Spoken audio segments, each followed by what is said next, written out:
ঠিক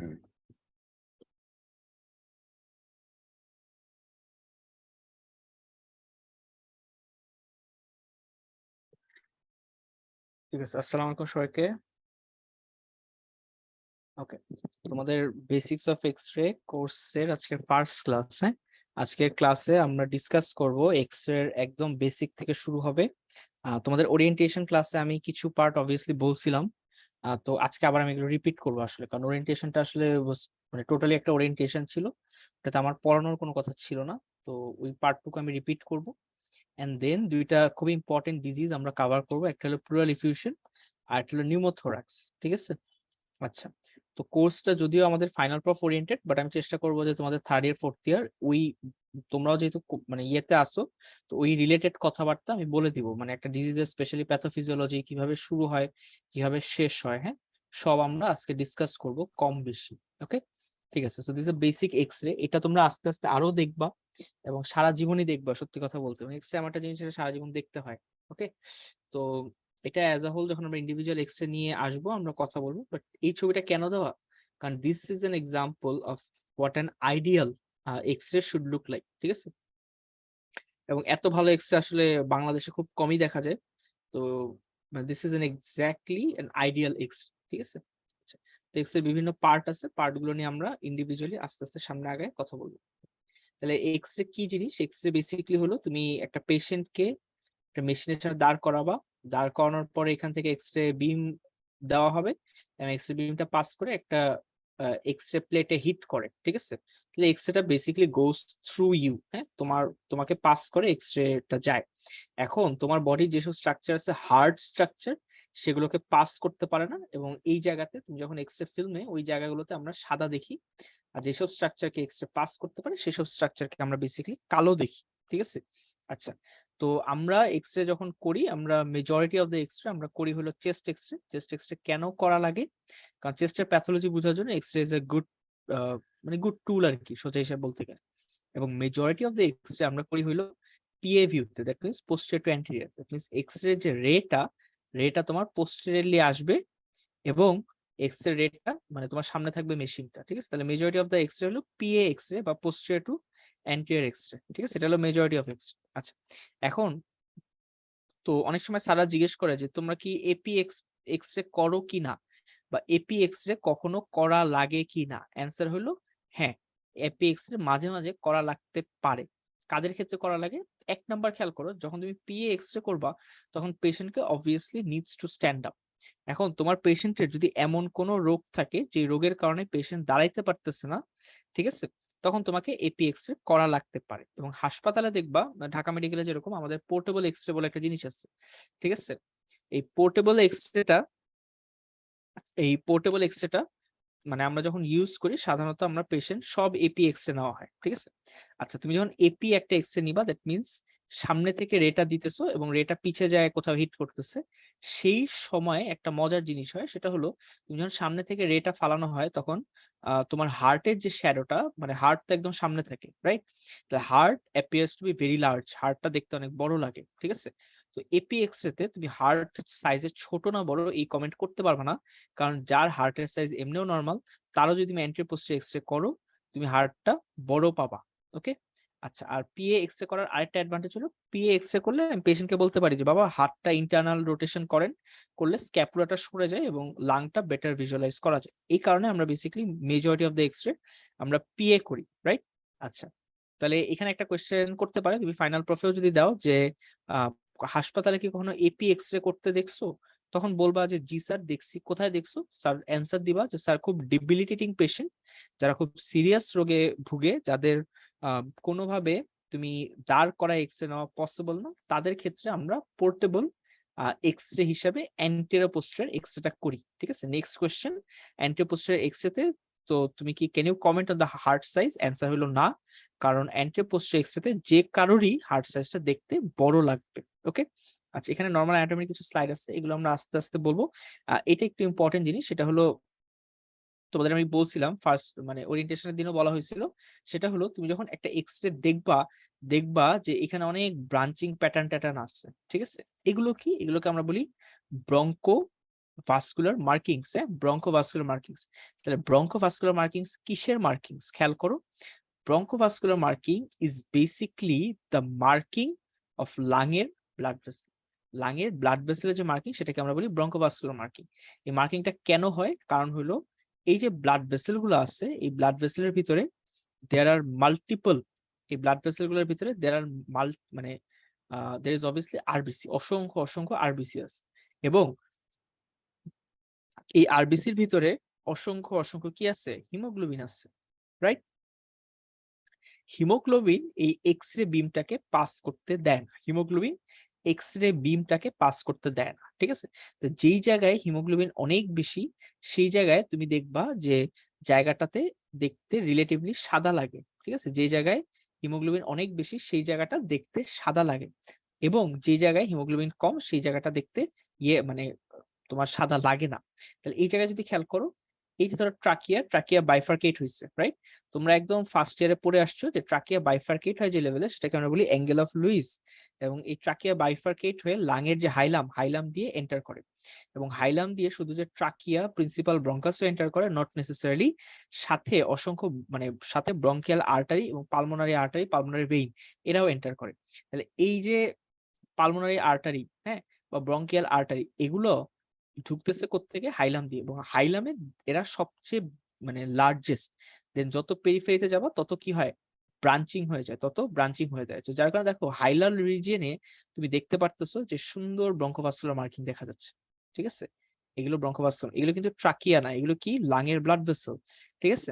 আচ্ছা, তারপরে আমরা বলছি এই ব্রঙ্কোভাস্কুলার মার্কিং তাহলে কি লাংস পুরোটা জুড়ে দেখা যাবে? অ্যান্সার হলো না। লাংটাকে তুমি যদি এরকম তিনটা ভাগ করো, হুম, লাংয়ের মিডিয়াল মোস্ট 1/3, মাঝের 1/3, এবং ল্যাটারাল 1/3, বলা হয় একদম যে ল্যাটারাল 1/3, এই ল্যাটারাল 1/3 তোমার কোনো ব্রঙ্কোভাস্কুলার মার্কিং দেখতে পারার কথা না। মাঝের যে 1/3 সেখানে তুমি দেখবা ফাইন রেটিকুলার লাইন্স, রেটিকুলার মানে সুতার যে তন্তু, ফাইবার, এই ফাইবারের মতো, ঠিক আছে?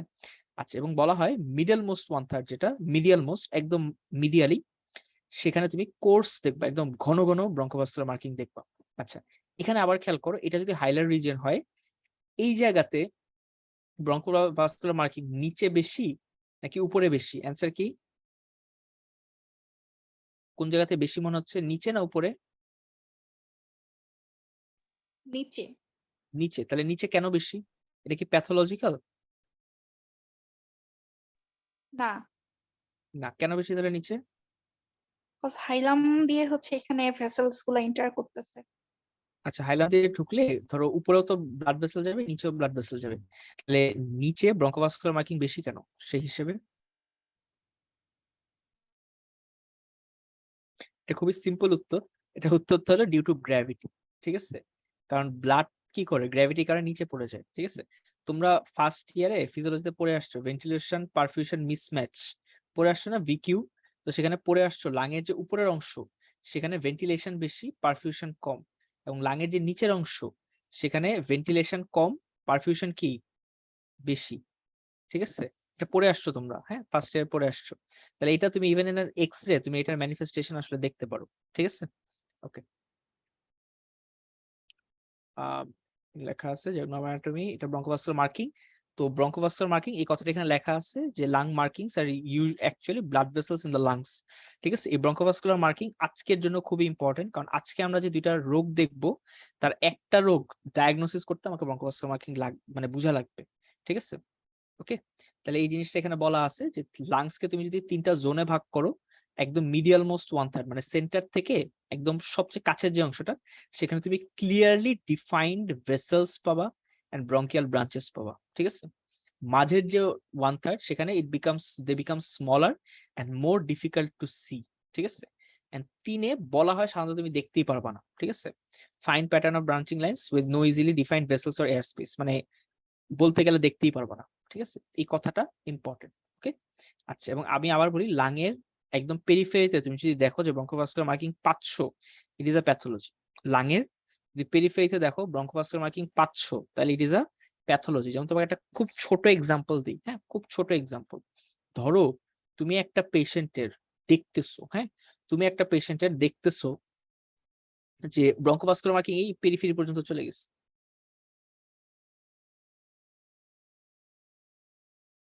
ঠিক আছে, তাহলে যদি পেরিফেরি পর্যন্ত ব্রঙ্কোভাস্কুলার মার্কিংটা চলে যায়, তাহলে আমি কি বলতে পারি যে the lung is totally full of blood, এই কথাটা কি তখন বলা যায়? যদি আমি পেরিফেরি পর্যন্ত ব্রঙ্কোভাস্কুলার মার্কিং দেখতে পারি, দ্য অ্যান্সার ইজ ইয়েস। ঠিক আছে, তোমরা যখন সামনে আমি আরেকটু পড়াবো কার্ডিওভাস্কুলার মানে ক্লাসটা হবে, তখন দেখবা বেসিক্যালি লাংকে দুইটা ফিল্ডে ভাগ করে, একটাকে বলা হয় প্লেথোরিক লাং ফিল্ড আর একটাকে বলা হয় অলিগেমিক লাং ফিল্ড। অলিগেমিক মানে lung has little amount of blood, lung has little amount of blood। ঠিক আছে, আর plethoric lung field means plethora শব্দটার অর্থ হলো অসংখ্য, অগণিত।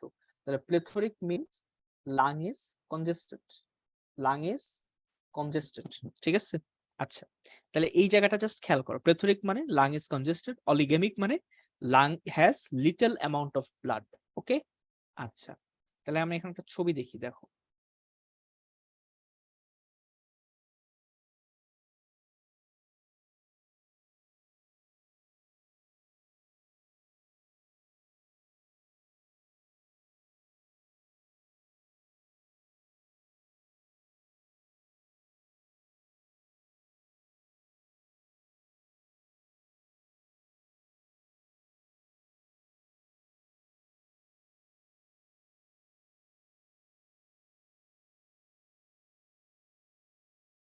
একটা সেকেন্ড।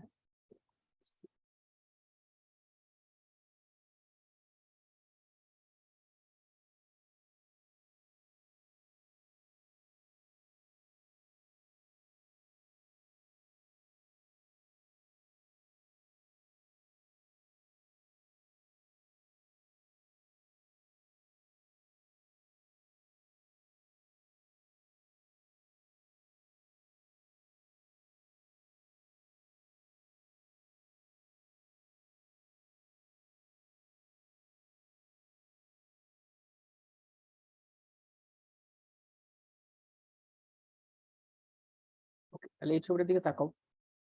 এই ছবিটায় তুমি কি বলবা, লাং ফিল্ডটা অলিগেমিক নাকি লাং ফিল্ডটা প্লেথোরিক?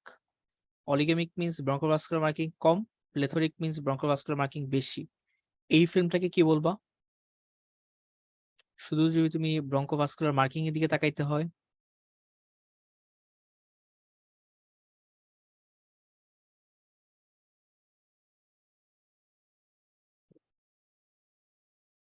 এই ফিল্মে দেখো নরমালি তোমার যেটা মিডিয়াল মোস্ট ওয়ান থার্ড, সেখানে কি বলা আছে, তোমাকে কোর্স ব্রঙ্কোভাস্কুলার মার্কিং দেখতে পারার কথা, মানে অনেক ঘন।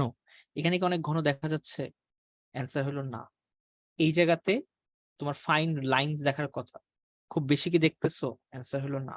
তাহলে এই জায়গাতে এই এক্সরেটা তোমাকে বলে যে লাংয়ের মধ্যে খুব একটা বেশি ব্লাড নাই। তাহলে this is an example of oligaemic lung field. ঠিক আছে, this is an example of oligaemic lung field. আচ্ছা, আরেকটা দেখো, এটা কার্ডিওভাস্কুলার ক্লাসে আরো ডিটেলসে হবে সাধারণত, আমি জাস্ট একটু যেহেতু টপিকটা এসে গেছে আমি দেখাই দিচ্ছি। এই ছবিটার দিকে তাকাও। এই ছবিটায় একটা বাচ্চার এক্সরে, বাচ্চার এক্সরে একদম অনেক বেশি ব্রঙ্কোভাস্কুলার মার্কিং দেখা যাচ্ছে। হয়তো ক্লিয়ারলি অ্যাপ্রিশিয়েট করা যায় না, আমরা আমাদের যখন কার্ডিওভাস্কুলার ক্লাস হবে আমি আরো দেখাবো জিনিসগুলো। বাট এখানে দেখো ব্রঙ্কোভাস্কুলার মার্কিং, এই ফাইন লাইন গুলো হলো ব্রঙ্কোভাস্কুলার মার্কিং, যে এগুলো সাদা সাদা যা দেখতেছো সব হলো ব্রঙ্কোভাস্কুলার মার্কিং। ঠিক আছে, এগুলো কম না বেশি? অনেক বেশি একদম। তুমি যদি এই জায়গাটা দেখো, লাস্ট যে ওয়ান থার্ড, সেই last one third bronchovascular marking দেখা যাচ্ছে। ঠিক আছে, this an example of plethoric lung field. ঠিক আছে, প্লেথোরিক লাং ফিল্ড। ওকে, এই জিনিসটা সামনে আরো আসবে। হ্যাঁ, ওকে,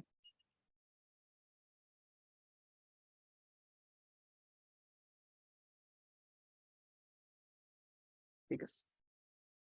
ওকে, এখানে ইন্ডিভিজুয়াল হার্টের বর্ডার এগুলো নিয়ে বলা আছে, এগুলো আমরা ইন্ডিভিজুয়াল ক্লাসে যখন ঢুকবো আমরা বলবো। আচ্ছা, আরেকটা জিনিস খেয়াল করো, সেটা হলো একটা এক্সরেতে, so this is the basically the lung, এটা হলো right lung, this is the left lung. ঠিক আছে, this is the right lung, this is the left lung. Right lung এ তিনটা লোব, হ্যাঁ, upper, middle, lower. Left lung এ দুইটা lobe, upper lobe and lower lobe. ঠিক আছে, খেয়াল করে দেখো এক্সরেতে তুমি অলমোস্ট কখনোই মানে লাংয়ের লোবের যে ডিলিনিয়েশন, মানে কোন লোবে আছে, আপার লোবে, লোয়ার লোবে, মিডল লোবে, এই জিনিসটা কখনোই বলা যায় না এক্সরেতে। ঠিক আছে, এক্স তে কখনোই বলা যায় না বা বলা খুবই টাফ, ঠিক আছে? তো আমরা কি করি, আমরা সবসময় এক্স রে দেখে কখনোই কোন লোবের সমস্যা এই কমেন্টটা আমরা বেসিক্যালি কখনোই করতে পারি না। তাহলে এক্স এর ক্ষেত্রে একটা শব্দ মাথায় রাখবা, এক্স এর ক্ষেত্রে আমরা সবসময় জোন ধরে কমেন্ট করি, জোন ধরে, ঠিক আছে? Upper zone, middle zone and lower zone. এই জোনের ব্যাপারটা আমি আরেকটু দেখাচ্ছি সামনে। আচ্ছা, এই জিনিসটা হলো যে একটা চেস্ট এক্স রে প্রেজেন্ট করার আগে আমরা ৩টা জিনিস দেখে নিতে হয়। ৩টা জিনিস আমি আগে একবার বলছিলাম, সেটা হলো rest in peace, R I P, rest in peace. সবার আগে হলো রোটেশন, ঠিক আছে? কারণ যেকোনো এক্স রে দেখার সময় তোমাকে কমেন্ট করতে হবে যে আমার ট্রাকিয়া নরমাল পজিশনে আছে কিনা, ঠিক আছে? It is a fundamental part. Trachea কোথায় আছে এটা এক্স এর একটা ফান্ডামেন্টাল পার্ট। ওকে, ট্রাকিয়া নরমাল পজিশনে আছে, ডানে আছে না বামে আছে, এটা তুমি কিভাবে বুঝবা? এটা বুঝার জন্য তোমাকে দেখতে হবে যে দুইটা ক্ল্যাভিকেলে তুমি স্টার্নাল এন্ডটা নিবা, স্টার্নাল এন্ড এর মধ্যে তুমি একটা দাগ দিবা, দিয়ে এটার মিড পয়েন্টে একটা পয়েন্ট আঁকবা, ঠিক আছে? তাহলে দেখো এখানে দুইটা ক্ল্যাভিকল, ক্ল্যাভিকল দুইটার স্টার্নাল এন্ডের মাঝে তুমি একটা দাগ দিবা। এই মাঝের দাগটা ভার্টেব্রাল যে স্পাইনাস প্রসেস, ঠিক আছে? এই স্পাইনাস প্রসেসের একদম মাঝ বরাবর ইট শুড ট্রাভেল, ঠিক আছে? তাহলে এখানে খেয়াল করো, এখানে কি ভার্টেব্রাটা ক্ল্যাভিকলের মাঝে আছে? অ্যান্সার হলো না। তাহলে পেশেন্ট কি তার মানে সোজা আছে? অ্যান্সার হলো না, পেশেন্ট বাঁকাতেরা ভাবে আছে। এই পেশেন্ট যদি বাঁকাতেরা ভাবে থাকে, এই বাঁকাতেরা ভাবে পেশেন্ট যতক্ষণ আছে ততক্ষণে তুমি কখনোই পারবা না যে কমেন্ট করতে যে ট্রাকিয়া সেন্ট্রাল, ট্রাকিয়া ডানে না ট্রাকিয়া বামে, এই কথাটা তুমি কখনোই বলতে পারবা না, ঠিক আছে? এটা যেন মাথায় থাকে। ওকে, যে কোনো একটা এক্স রে ডেসক্রাইব করার আগে তোমাকে এই রোটেশন জিনিসটা দেখতে হবে, ঠিক আছে? আচ্ছা, আবার খেয়াল করো, এই যে তোমাদের বলতেছিলাম লাং ফিল্ড অলিগ্যামিক না প্লেথরিক, এই পেশেন্টের যদি তুমি একটু তাকায় দেখো, এই পেশেন্টের এই যে ব্রঙ্কোভাস্কুলার মার্কিং একদম কত দূর পর্যন্ত গেছে, তাই না? এখান থেকে ফলো করো, অনেক দূর পর্যন্ত ব্রঙ্কোভাস্কুলার মার্কিং গেছে, ঠিক আছে? আচ্ছা, নেক্সট কথা হলো ব্রঙ্কোভাস্কুলার মার্কিং কি এত দূর পর্যন্ত যাওয়ার কথা? অ্যান্সার হলো না। আমরা বারবার বলছি লাংয়ের লাস্ট যে 1/3 সেখানে তোমার সাধারণত ব্রঙ্কোভাস্কুলার মার্কিং দেখাই যায় না, ঠিক আছে? তাহলে এই পেশেন্টের লাংসটা কিন্তু আমরা লাং ফিল্ড নিয়ে যদি কমেন্ট করি, লাং ফিল্ড কি অলিগ্যামিক, লাং ফিল্ডটা প্লেথরিক, ঠিক আছে? যে পারো আমাকে একটু ইয়েতে কমেন্ট চ্যাট বক্সে উত্তর দিতে পারো চাইলে, হ্যাঁ? এই পেশেন্টের লাং ফিল্ডটা অলিগ্যামিক, লাং ফিল্ডটা প্লেথরিক, ঠিক আছে? ওকে, তাহলে এটা ছিল রোটেশন, যে রোটেশন না দেখে তুমি একটা এক্স রে ডেসক্রাইব করতে যাবে না। তোমাকে যখন ধরায় দিবে প্লেথরিক, গুড, তাহলে তোমাকে যখন ধরায় দিবে যে এই পেশেন্টের এক্স রে ডেসক্রাইব করো, তুমি ধরেই ডেসক্রাইব করা শুরু করবা না। তুমি সবার আগে দেখবা এর রোটেশন ঠিক আছে কিনা। রোটেশন কিভাবে দেখবা? দুইটা ক্ল্যাভিকুলার স্টার্নাল এন্ডের মাঝ বরাবরটা স্পাইনাস প্রসেস অফ দ্য ভার্টেব্রা থাকার কথা, যদি না থাকে তার মানে পেশেন্টের রোটেশন ঠিক নেই। তাহলে সমস্যা কি? সমস্যা হলো ওয়েল রোটেটেড এক্স রে না হলে ইউ ক্যান নট কমেন্ট যে ট্রাকিয়া কোন অবস্থানে আছে, ঠিক আছে? আচ্ছা, তাহলে এই কথাটা এখানে লেখা আছে, হ্যাঁ? ওকে, লেটস ট্রাই দিস ওয়ান। এটাতে সেকেন্ড যে পয়েন্টটা সেটা আমরা বলি ইন্সপিরেটরি ফিল্ম কিনা। ইন্সপিরেটরি ফিল্ম কিনা, আমরা জানি যে আমরা যখন ইন্সপিরেশন নেই তখন লাং কি হয়? লাংস এক্সপ্যান্ড করে, লাংস এক্সপ্যান্ড করে, বোথ দ্য লাংস এক্সপ্যান্ডস। ওকে, আচ্ছা, লাং দুইটাই এক্সপ্যান্ড করে। আচ্ছা, এই যে লাং দুইটা এক্সপ্যান্ড করে, এই লাং গুলো এক্সপ্যান্ড করার কারণে লাংসটা দেখতে অনেক মানে অনেক ক্লিয়ারলি লাংস গুলো দেখা যায়, অনেক ক্লিয়ারলি লাংস গুলো দেখা যায়। আচ্ছা, আবার খেয়াল করো, তুমি যখন ইন্সপিরেশন নিবা তখন চেস্টের মধ্যে একটা নেগেটিভ প্রেসার তৈরি হয়, রাইট? এবং ইভেন লাংস এর মধ্যে একটা নেগেটিভ প্রেসার তৈরি হয়, ঠিক আছে? এই নেগেটিভ প্রেসারের জন্য all the blood all the blood goes to lung, এবং ব্লাড হার্ট থেকে বেসিক্যালি লাংয়ে চলে যায় যদি তুমি ইন্সপিরেশনে থাকো, ঠিক আছে? আচ্ছা, তাহলে এর জন্য ইন্সপিরেশন ফিল্মটা ইজ ইম্পর্টেন্ট। এক নাম্বার, লাংটা এক্সপ্যান্ড করে, লাংটাকে ভালোভাবে দেখা যায়, তুমি লাংকে নিয়ে বেটার কমেন্ট করতে পারবা। 2 নাম্বার, ইন্সপিরেশনে সব ব্লাড লাংসে চলে যায়। এটার সুবিধা কি?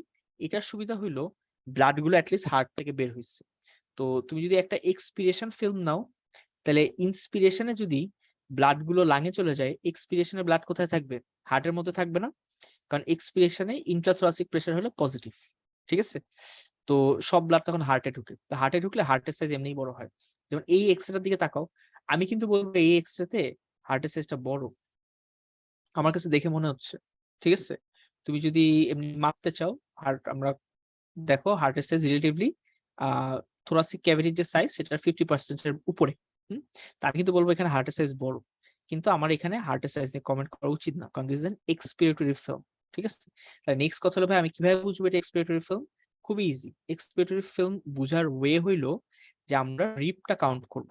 রিপ নরমালি বলা হয় যে একটা পেশেন্টের তুমি যদি অ্যান্টেরিয়র রিপ কাউন্ট করো, তাহলে ডায়াফ্রামটা রিবের মানে অ্যান্টেরিয়রলি 6 লেভেলে থাকবে, মানে 6th অ্যান্টেরিয়র রিব, অথবা পোস্টেরিয়র রিব কাউন্ট করলে 8 or 9 রিবের লেভেলে থাকবে। ঠিক আছে, আচ্ছা এটা হইলে তুমি বুঝবা যে মানে পেশেন্টের লাং প্রপারলি এক্সপ্যান্ড করছে। এখানে দেখো আমি যখন অ্যান্টেরিয়র রিব কাউন্ট করতেছি 1 2 3 4, 4 নাম্বারটা ডায়াফ্রামকে টাচ করছে।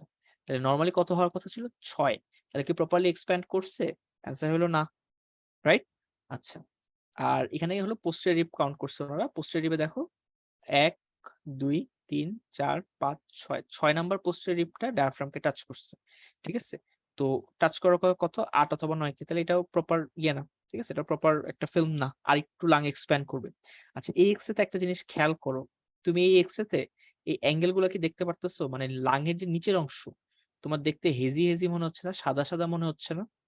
ঠিক আছে, এটা সাদা কেন কেউ বলতে পারবা? Is there any pathology here? এখানে কি কোনো কিছু লুকায় আছে এই জায়গায়? কেউ কমেন্ট করবা এটা নিয়ে?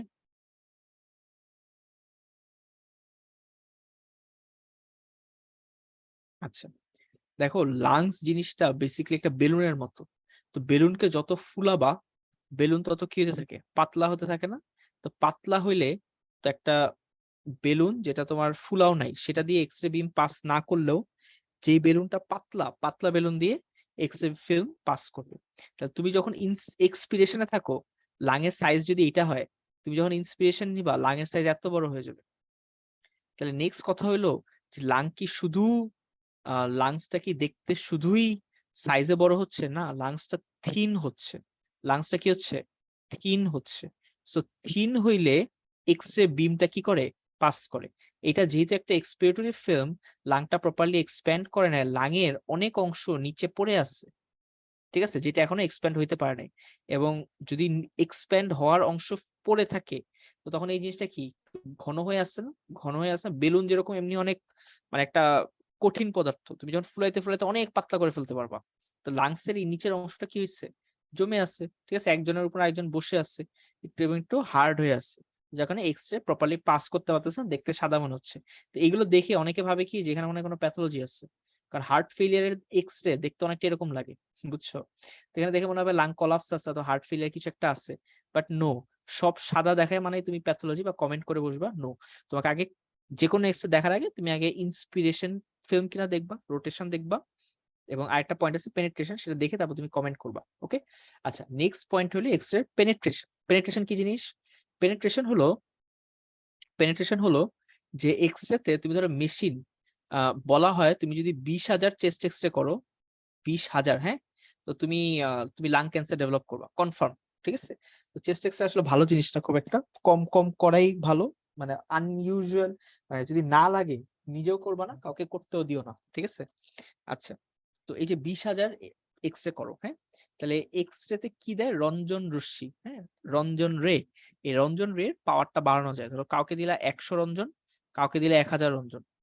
যাকে 1000 রঞ্জন দিবা সব এক্স রে বিম তো তার কি করবে? লাংসটা ভেদ করে চলে যাবে, তাই না? তো লাংসটা মনে হবে যে পুরো লাংসটা দেখতে কালো, কারণ কালো স্ট্রাকচারকে এক্স রে পাস করতে পারে। এখন তুমি তো পাওয়ার অনেক বাড়াই দিচ্ছ, পাওয়ার বাড়াই দিলে তো বেশি বেশি রে ক্রস করবেই। আবার নর্মাল আইডিয়াল এক্স রে হলো 10 রঞ্জন, তুমি দিলা, সরি 100 রঞ্জন হলো নর্মাল এক্স রে, তুমি দিলা 10 রঞ্জন, তাহলে কি নর্মাল যতটুকু পাস করার কথা সেটাও পাস করবে না।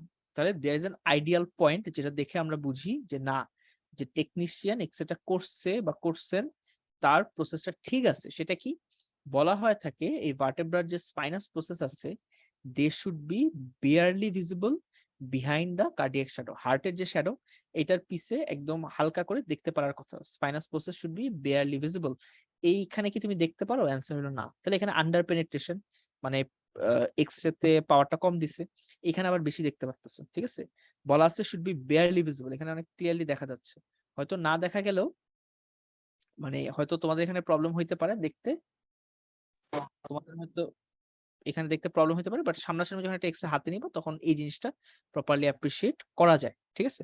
তাহলে যে কোনো একটা এক্সরে হাতে পাইলা, হাতে পাওয়ার পরেই বসে এক্সরে ডেসক্রাইব করা শুরু করো না। ৩টা পয়েন্ট দেখে তারপরে ডেসক্রাইব করা শুরু করবা। সেই ৩টা পয়েন্ট কি? Rotation, inspiration and penetration. So এই ৩টা না দেখে তুমি কোনোদিন এক্সরে ডেসক্রাইব করা শুরু করবা না। ওকে? আচ্ছা, আমি আগে একটা কথায় বলছিলাম যে এক্সরেতে আমাদের খুব একটা স্পেসিফিক লাংয়ের কোন লোবে সমস্যা সেটা আমরা বলতে পারি না। তাহলে এক্সরে দেখে তুমি যখন কোনো প্যাথোলজি ডেসক্রাইব করবা, তোমাকে অবশ্যই বলতে হবে লাংসের কোন জোনের সমস্যা। ঠিক আছে? জোন বলতে আমরা বুঝাই যে upper zone, middle zone and lower zone. তাহলে কথা হলো যে ভাইয়া এই জোনের কথা যে বললেন, এই জোনটা কিভাবে আমরা ডিলিনিয়েট করি, হ্যাঁ কিভাবে বলি যে এটা আপার জোন, এটা লোয়ার জোন, এটা মিডল জোন? এই লাংয়ের সেকেন্ড রিব থেকে সরি লাংয়ের একদম এপেক্স থেকে সেকেন্ড রিব পর্যন্ত এটাকে বলা হয় ফার্স্ট জোন। এটাকে বলা হয় লাংয়ের ফার্স্ট জোন বা আপার জোন। সেকেন্ড থেকে ফোর্থ রিব পর্যন্ত এটাকে বলা হয় মিডল জোন। আর ফোর্থ রিব এন্ড বিলো, ঠিক আছে, কোনো সমস্যা থাকলে আমরা বলি লোয়ার জোন। তাহলে খেয়াল করো, আমি যদি একটা পেশেন্টের লাংস দেখলাম, হ্যাঁ, লাংস দেখার পরে ধরো এই পেশেন্টের আমি লাংস দেখলাম, লাংস দেখার পরে আমি দেখলাম যে এই পেশেন্টের এই পুরোটা জায়গা সাদা, ধরে না এই পুরোটা জায়গা সাদা। ঠিক আছে? তাহলে সাদা জিনিসকে আমরা কি বলি? অপাসিটি। ঠিক আছে? অপাসিটি। তাহলে আমি তখন বলবো this is a chest X-ray, posterior anterior film. তোমাকে পরীক্ষায় দিবে পোস্টেরিয়র অ্যান্টেরিয়র ফিল্ম। জীবনে যত চেস্ট এক্সরে দেখবা তার 99% দেখবা পোস্টেরিয়র অ্যান্টেরিয়র ফিল্ম। তাই আমি বলবো this is a chest X-ray, posterior anterior film showing. এই ওপাসিটিটা এটা ডেন্স হইতে পারে, একদম ঘন ওপাসিটি হইতে পারে, যে ঘন সাদা অথবা হালকা সাদা। ঠিক আছে? যদি ঘন সাদা হয় আমরা বলবো ডেন্স ওপাসিটি। ঠিক আছে? Involving right up middle and lower zone বা middle and lower zone of the right lung field. ঠিক আছে? কেন এটাকে আমি মিডল এন্ড লোয়ার জোনটা বললাম? খেয়াল করো, এটা তোমার ফার্স্ট রিব, এটা সেকেন্ড রিব। ঠিক আছে? তাহলে সেকেন্ড রিবের পরের থেকে কিন্তু মিডল জোন শুরু হয়ে গেছে। তাহলে মিডল জোন আর লোয়ার জোন তো গেছি। তাহলে এইভাবে আমরা সাধারণত এক্সরে ডেসক্রাইব করি। আর তুমি যে একটা এক্সরে দেখো জাস্ট এই জায়গাতে সমস্যা, এই জায়গাটা সাদা, তখন তুমি বলবা this is chest X-ray posterior anterior film showing opacity in the right lower zone অথবা লেফট লোয়ার জোন। ঠিক আছে? মনে রাখবা এক্সরে তো অবশ্যই জোন। এক্সরে তো কখনোই রাইট লাং, লেফট লাং, মানে right upper lobe, right middle lobe, এই লোব বলাটা যাবে না, কারণ এক্সরে তে লোব বোঝা যায় না। ঠিক আছে? এক্সরে তে আমরা কি দেখি? জোন দেখি। ঠিক আছে? আচ্ছা, নেক্সটে আসো। এক্সরে যে ডেসক্রাইব করবা, এই এক্সরে ডেসক্রাইব করা একটা প্রোফর্মা আছে। প্রোফর্মাটা মানে ইউনিভার্সাল প্রোফর্মা। এই প্রোফর্মা ফলো করে সব দুনিয়াতে সবসময় এক্সরে ডেসক্রাইব করা হয়।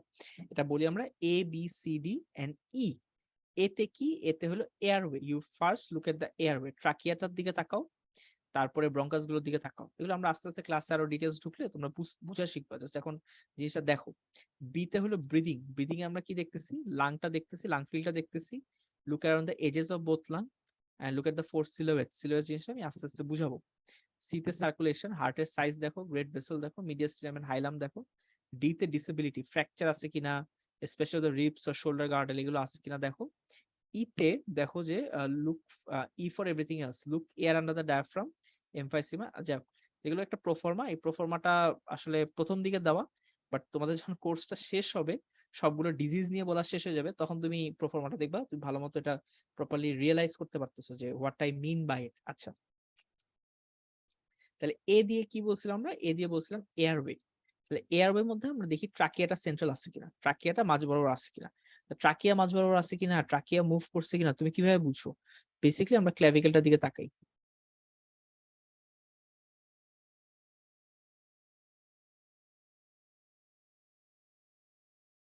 বেসিক্যালি আমরা কিসের দিকে তাকাই? ক্ল্যাভিকেলের দিকে তাকাই। তো এটা যদি ক্ল্যাভিকেল হয়,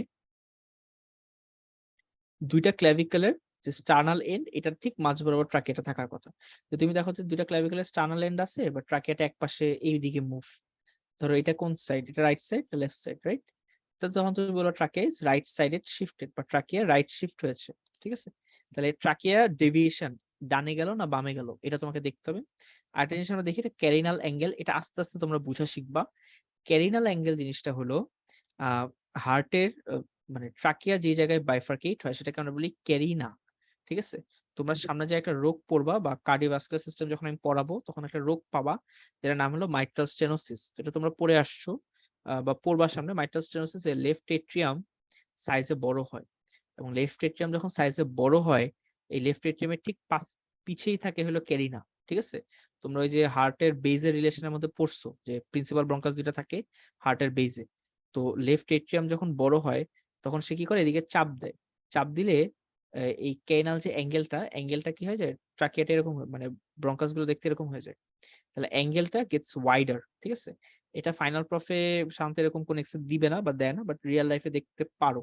এগুলো আস্তে আস্তে আমরা মাইট্রাল স্টেনোসিসের ক্লাস বা কার্ডিওভাস্কুলার যখন ক্লাস হবে আরো ক্লিয়ার হবে। ঠিক আছে, আচ্ছা। বিতে ব্রিদিংটা হলো আমরা পুরো লাংস গুলো দেখি, দুইটা লাং ইউনিফর্মলি এক্সপ্যান্ড করছে কিনা। লাং ফিল দুইটা কম্পেয়ার করবা যে দুইটা লাং এর মধ্যে দেখতে সেম কিনা বা কোনো চেঞ্জ আছে কিনা। ঠিক আছে, সিলোয়েটস হলো হার্টের মধ্যে মানে লাং এর মধ্যে আরো দুইটা জিনিসের শ্যাডো পাওয়া যায়। একটা হলো হার্টের শ্যাডো, হার্টের রাইট বর্ডার, হার্টের লেফট বর্ডার, এবং দুইটা হেমিডায়াফ্রাম, এই দুইটা হেমিডায়াফ্রামের শ্যাডো পাওয়া যায়। এগুলোকে আমরা বলি সিলোয়েটস। ঠিক আছে, রাইট হেমিডায়াফ্রামের শ্যাডো, লেফট হেমিডায়াফ্রামের শ্যাডো, হার্টের লেফট বর্ডার, হার্টের রাইট বর্ডার। ঠিক আছে, এবং অনেক সময় কি হয়, ধরো এই যে বর্ডারটা বলা হয়, এই বর্ডারটা তুমি প্রপারলি দেখতে পারবা, কোন একটা পেশেন্ট আসলো, তুমি দেখলা তার এই যে ডায়াফ্রামের বর্ডারটা ক্লিয়ারলি দেখা যাচ্ছে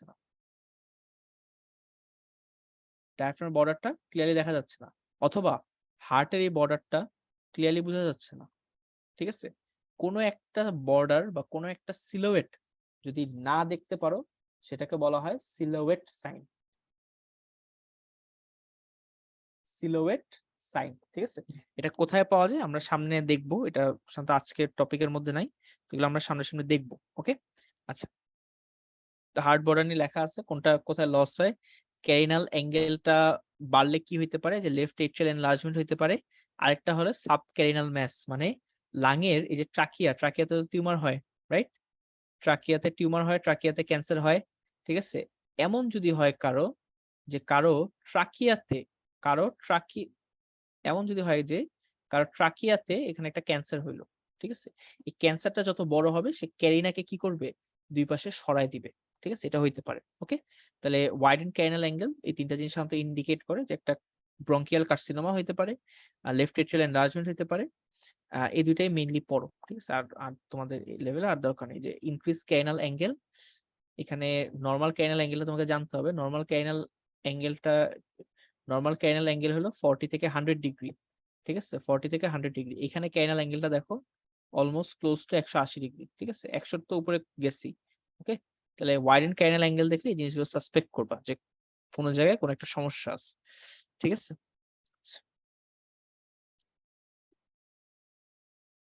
ওকে। তো আমাদের আজকের মেইন যে টপিক, যে প্লুরাল ইফিউশন আর নিউমোথোরাক্স, এই দুটাতে আমরা ঢুকে যাচ্ছি। ঠিক আছে, ওকে। তাহলে প্লুরাল ইফিউশন, ঠিক আছে, প্লুরাল ইফিউশন কি জিনিস? ফ্লুইড উইদিন দা প্লুরাল ক্যাভিটি। ঠিক আছে, ফ্লুইড উইদিন দা প্লুরাল ক্যাভিটি, এটাকে আমরা বলতেছি প্লুরাল ইফিউশন। ঠিক আছে, আচ্ছা। মনে রাখবা লাংসের লাংসের ডেন্সিটির থেকে পানির ডেন্সিটি কি বেশি। তাহলে লাংসকে এক্সরেতে লাংসকে যদি তুমি যে কালার দেখো, পানিটাকে রিলেটিভলি কি দেখবা, সাদা দেখবা না কালো দেখবা? যেহেতু এটা হার্ডার ইন ডেন্সিটি, লাংয়ের তুলনায় এটাকে আমরা কি দেখবো, সাদা দেখবো। তাহলে this would be radio opaque. ঠিক আছে, this would be radio opaque. এখন কথা আছে যে ভাই প্লুরাল ইফিউশন কেন হয়? প্লুরাল ইফিউশনের অসংখ্য কজ আছে, পুরো বইয়ে টোটাল 10 থেকে 20টা বা তারও বেশি কজ আছে প্লুরাল ইফিউশন কেন হয়। এর মধ্যে তোমাদের কোনটা লাগবে? ফাইনাল প্রফে যদি জিজ্ঞেস করে যে what are the cause of pleural effusion, তোমরা চুপচাপ শুধু 4টা কথা বলবা, 4টা। ঠিক আছে, 4টার বাইরে আর কোনো কিছু বলতে যাবে না। 1 নম্বরে বলবা টিউবারকুলোসিস। মাথায় রাখবা, এই যে টিউবারকুলোসিস, এটা পালমোনারি টিউবারকুলোসিস না, ডেভিডসনের স্পষ্ট করে বলা যে প্লুরাতে মানে পেরিকার্ডিয়াল ইফিউশন যে হয়, যে টিবির কারণে হয়, এটা এক্সট্রা পালমোনারি টিবি। তো পালমোনারি টিবি বলতে যাব না, তোমাদের 1 নাম্বার কজ হলো টিউবারকুলোসিস, বাংলাদেশের প্রেক্ষাপটে 1 নাম্বার কজ হলো টিউবারকুলোসিস, 2 নাম্বার কজ হলো ব্রঙ্কিয়াল কার্সিনোমা, 3 নাম্বার কজ হলো যদি নিউমোনিয়ার সাথে হয় প্যারা নিউমোনিক ইফিউশন, 4 নাম্বার কজ হলো পালমোনারি ইনফার্ক্ট। ঠিক আছে, আচ্ছা তাহলে এখন খেয়াল করো, প্রত্যেকটা ডিজিজ আমরা বললাম যে কোনটাতে হইতে পারে, কোনটাতে মানে, তাহলে নেক্সট কথা হলো যে ভাই কোনটাতে কেন হয়, এটা যারা জুনিয়র আছো তাদের জন্য একটু শুনে রাখো। ধরো এইটা তোমার লাংস, ঠিক আছে, এটা লাংস। তো লাংসের বাইরে থাকে হলো প্লুরা, ঠিক আছে, প্লুরাকে অনেক বড় করে আঁকছি, হ্যাঁ, সাধারণত এত বড় থাকে না, ছোট্ট একটা জায়গা। আচ্ছা, তাহলে প্লুরাতে তোমরা ফার্স্ট ইয়ারে পড়ে আসছো যে প্লুরাতেও কিছু রক্তনালী আছে। That means প্লুরাতেও there are multiple blood vessels. There are multiple blood vessels. ঠিক আছে? আচ্ছা। ধরো একটা পেশেন্টের এখানে টিবি হইছে। টিবিটা এখানেও ছড়াই গেছে। ঠিক আছে? টিবিটা কোথায় ছড়াইছে? প্লুরাতেও ছড়াইছে। তাহলে যেখানে টিবি কি বেসিক্যালি একটা ইনফেকশন না? তো যেখানে ইনফেকশন সেখানে কি হবে? ইনফ্লামেশন হবে। তো যখনই এই জায়গাতে ইনফ্লামেশন হয়, আমরা পড়ছি 4th ইয়ারে যে ইনফ্লামেশনের 2 টা ইভেন্ট, ভাস্কুলার ইভেন্ট আর সেলুলার ইভেন্ট। ইনফ্লামেশনের ভাস্কুলার ইভেন্ট হইলো 1 নম্বরে বলা ছিল যে increase in the vascular flow and calibre, 2 নম্বরে বলা ছিল ভেসেলের পারমিবিলিটি বেড়ে যায়। ঠিক আছে? তো এটা যদি একটা রক্তনালী হয়, নরমালি যখন ইনফ্লামেশন হবে রক্তনালীটা সাইজে বড় হয়ে যাবে। ঠিক আছে? এবং এখানে মাঝে, মাঝে অনেকগুলো কি হবে? গ্যাপ তৈরি হবে। তো এই গ্যাপ দিয়ে তোমার কি করে? প্লাজমা লিক করে into the pleural cavity. Plasma leak করে কোথায়? Into the pleural cavity, inflammation হয়। ঠিক আছে? আচ্ছা। ধরো ব্রঙ্কিয়াল কার্সিনোমা। কি হইলো? কার্সিনোমা হলো ক্যান্সার। তাহলে ক্যান্সারের একটা কিসের ক্ষমতা আছে? মেটাস্টেসিস এর ক্ষমতা আছে। তাহলে দেখো মেটাস্টেসিস করা কিন্তু সোজা কথা না, হ্যাঁ? মেটাস্টেসিস করতে গেলে একটা লাংসকে ভেদ করে লাংসের পাশে যে অর্গান সেখানে যাইতে হয়। তাহলে যেই ক্যান্সারের মেটাস্টেসাইজিং ক্ষমতা আছে তার সবকিছুকে ইরোড করার, ধ্বংস করে ফেলার, ভেঙে ফেলার ক্যাপাসিটি আছে। ওকে? যেহেতু সবকিছুকে ভেঙে ফেলার ক্যাপাসিটি আছে, এই ক্যান্সারটা যখনই এই প্লুরাতে যায়, সে প্লুরার যে রক্তনালীগুলোর অনেক ক্ষতি করে। ঠিক আছে? রক্তনালীগুলোর বড় করে ক্ষতি করে। এবং রক্তনালীগুলোর মধ্যে তখন মাল্টিপল গ্যাপস তৈরি হয়। রক্তনালীগুলোর মধ্যে কি তৈরি হয়? মাল্টিপল গ্যাপস তৈরি হয়। ধরো তখন দেখতে এরকম হয়ে যায়।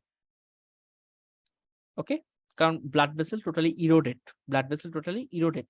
তাহলে খেয়াল করো একটা পেশেন্টের ব্রঙ্কিয়াল কার্সিনোমা, আরেকটা পেশেন্টের টিউবারকুলোসিস। কার প্লুরাতে রক্তনালী মোর মানে খারাপ অবস্থায় আছে? অবভিয়াসলি যার ব্রঙ্কিয়াল কার্সিনোমা। এবং যেহেতু ব্লাড ভেসেল টোটালি ইরোডেড, বিরাট একটা গ্যাপ তৈরি হইছে, তার কারণে এই ব্রঙ্কিয়াল কার্সিনোমাতে শুধু যে প্রোটিন, প্লাজমা ফ্লুইড এরা বের হয় তা না, এখান থেকে আরবিসিও বের হতে পারে। এত বড় গ্যাপ তৈরি হয়ে যায়। তাহলে কোনো পেশেন্টের তুমি যদি কখনো পাও যে প্লুরাল ইফিউশন অ্যাসপিরেট করলা, টানলা, টেনে দেখলে এটা হেমোরেজিক লাল হয়ে আছে, তাহলে ডায়াগনোসিস হলো ব্রঙ্কিয়াল কার্সিনোমা। দেখলা যে একদম ঘন থিক হয়ে আছে, তার ডায়াগনোসিস হলো টিউবারকুলোসিস। টিবিতে ওই যে এক্সুডেশন হয়, এক্সুডেশনের কারণে প্রচুর পরিমাণে প্রোটিন থাকে, এটা খুব থিক থাকে। ঠিক আছে? তাহলে এটা একটা কোয়েশ্চেন যে কোনটাই কি। আচ্ছা নেক্সটে আসো, আর কি কি কারণ আমরা বলছিলাম যে কি কি কারণে ইয়ে হইতে পারে, প্লুরাল ইফিউশন হইতে পারে। তার মধ্যে আরেকটা হচ্ছিল আমাদের প্যারানিউমোনিক ইফিউশন। প্যারানিউমোনিক ইফিউশন হলো নিউমোনিয়া তো একটা ইনফ্লামেশন। তো নিউমোনিয়া যখন হয় কিছু ইনফ্লামেশন এই প্লুরাতেও ইনভলভ হয়, তখনও তোমার এখানে ফ্লুইড আসে। ঠিক আছে? এইটাও তোমার অনেকটা ইয়ের মতো, টিবির মতো বা টিবির থেকে লেস ডেন্স আরকি। ঠিক আছে? আরেকটা কজ হচ্ছে পালমোনারি ইনফার্ক্ট, তোমাদের এত পড়া লাগে না। এটা আমি ডিসক্রাইব করলাম না কেন হয় এটা। তাহলে এইগুলোর কারণে আমাদের প্লুরাল ইফিউশন হইতে পারে। ঠিক আছে? এগুলোর কারণে আমাদের প্লুরাল ইফিউশন হইতে পারে। আচ্ছা। তাহলে দেখো এটা হলো একটা প্লুরাল ইফিউশনের ছবি, এবং স্বাভাবিকভাবেই যেকোনো পানি সবসময় কি হয়? নিচে যায়। যেকোনো পানি কোথায় যায়? নিচে যায়। ঠিক আছে? তো পানি যেহেতু নিচে বসে থাকে, নিচে জমতেছে। আচ্ছা। এখন আরেকটা জিনিস খেয়াল করো, সেটা হলো এই একটা পেশেন্টকে তুমি এক্সামিনেশন করবা। কি করবা? রেসপিরেটরি এক্সামিনেশন করবা। তোমাকে ফাইনাল প্রফে দিল যে আচ্ছা এক্স-রে তো খুব ভালো পারছো, ডেসক্রাইব করতে পারছো। এখন এই পেশেন্টের এক্সামিনেশন ফাইন্ডিংস আমাকে বলো। খুবই ইজি। দেখো, যখনই আমরা একটা পেশেন্টকে এক্সামিন করি আমরা কিছু প্রোফর্মা ফলো করি, রাইট? আমরা কিছু প্রোফর্মা ফলো করি। আচ্ছা, রেসপিরেটরি সিস্টেম এক্সামিনেশনের প্রোফর্মার ক্ষেত্রে ফার্স্ট পয়েন্ট হলো ইন্সপেকশন। ইন্সপেকশনে আমরা দুইটা জিনিস দেখি, একটা হলো চেস্ট মুভমেন্ট, 2 নম্বরে আমরা বলি রেসপিরেটরি রেট। ঠিক আছে? তোমাদের বইপত্রে ম্যাকলিওডে অনেকগুলো আরো এক্সট্রা কথা লেখা আছে, লেখা থাকুক, কোনো সমস্যা নেই। স্যাররা ফাইনাল প্রফে ইন্সপেকশনে জাস্ট দুইটা জিনিস দেখছো কিনা দেখতে চায়, একটা হলো চেস্ট মুভমেন্ট, একটা রেসপিরেটরি রেট। ওকে? আচ্ছা, খেয়াল করো, এই দুইটা লাং, এই লাংয়ের ক্ষেত্রে পুরোটা জায়গা জুড়ে পানি না? পুরোটা জায়গা জুড়ে পানি। তাহলে এই লাংকে প্রপারলি এক্সপ্যান্ড করতে পারবে পানির কারণে? অ্যান্সার কি? নো। এই লাং কি এক্সপ্যান্ড করতে পারবে? অ্যান্সার হলো ইয়েস। তাহলে এই লাং, এই লাং, তোমার টাইডাল ভলিউম তো 500 ml, এই লাং এর ভিতর 250 ml কি ঢুকবে? অ্যান্সার হলো জি ভাইয়া। কেন? কারণ লাংটা প্রপারলি এক্সপ্যান্ড করতেছে। এই লাং এর ভিতর কি 250 ml ঢুকবে? অ্যান্সার হলো না। তাহলে এখানে ধরো 50 ml ঢুকে। তাহলে ভলিউম ওয়াইজ গ্যাসিয়াস এক্সচেঞ্জ কি প্রপারলি হচ্ছে? অ্যান্সার হলো না। বডি এটাকে কি করে? কম্পেনসেট করে। কিভাবে কম্পেনসেট করে? বডি রেসপিরেটরি রেটটাকে বাড়ায় দেয়। নরমাল রেসপিরেটরি রেট 14 থেকে 18, এই পেশেন্টে দেখবা 20, 22, 23, 24, 25 যা ইচ্ছা বলো। রেসপিরেটরি রেট বাড়ে কেন? কারণ একটা লাং তো প্রপারলি কাজ করতে পারতেছে না, তার 100% ক্যাপাসিটিতে কাজ করতে পারতেছে না। সো কম্পেনসেট করার জন্য রেসপিরেটরি রেটটা বেড়ে যায়। আচ্ছা, সেকেন্ডলি আসো চেস্ট মুভমেন্ট। এখানে কি চেস্ট মুভমেন্ট ইকুয়াল হবে, সিমেট্রিক্যাল হবে নাকি অ্যাসিমেট্রিক্যাল হবে? অ্যান্সার হলো অবশ্যই অ্যাসিমেট্রিক্যাল হবে। হ্যাঁ, লেফট লাং প্রপারলি এক্সপ্যান্ড করবে, রাইট লাং প্রপারলি এক্সপ্যান্ড করতে পারবে না। তাহলে নেক্সট কথাটা বলতে হয় যে chest movement is asymmetrical and it is restricted on the right side. বুঝে গেছে? আচ্ছা, তাহলে ইন্সপেকশনে দুইটাই কথা, যে রেসপিরেটরি রেটটা বেড়ে যাবে এন্ড ইন কেস অফ তোমার, ইন কেস অফ তোমার কি বললাম, রেসপিরেটরি রেটটা বেড়ে যাবে। In case of chest movement it is asymmetrical and it is restricted on the right side. ঠিক আছে? আচ্ছা, তোমাদের নেক্সট পয়েন্টটা হলো পালপেশন। নেক্সট পয়েন্টটা হলো পালপেশন। পালপেশনে 4টা পয়েন্ট না বলা পর্যন্ত সাদা তোমাকে ছাড়বে না। একটা হলো ট্রাকিয়াল পজিশন, 2 নাম্বার হলো এপেক্স বিট, 3 নাম্বার হলো ভোকাল রেজোনেন্স,